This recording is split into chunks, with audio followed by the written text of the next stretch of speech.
सुरुवात केली, मला माहितीये मला पाठीमागं कुणी पकडलं, डावकर साहेबांनी पकडली सायकल, मी पडू देणार नाही. तसंच त्याच्यामध्ये प्रॅक्टिस करता करता करता करता मला सायकल यायला लागली आणि मग मी परफेक्ट सायकल चालवायला लागलो. मग मध्ये मध्ये शायनिंग मारण्यासाठी या ठिकाणी हँडल सोडायला बी लागलो. वाईटच ना?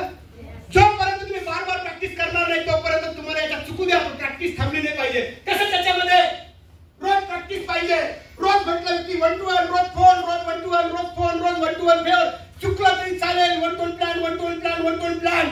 जर जास्त त्या ठिकाणी नाही जमलं, सिनियर सोबत या सर माझ्यासोबत राहा, पण 1 to 1 plan, 1 to 1 plan, 1 to 1 plan, रोज प्रॅक्टिस. आणि जर 90 दिवस ही प्रॅक्टिस केली तुम्ही मास्टर बनणार आहात आणि तुम्ही लिखून घेणार.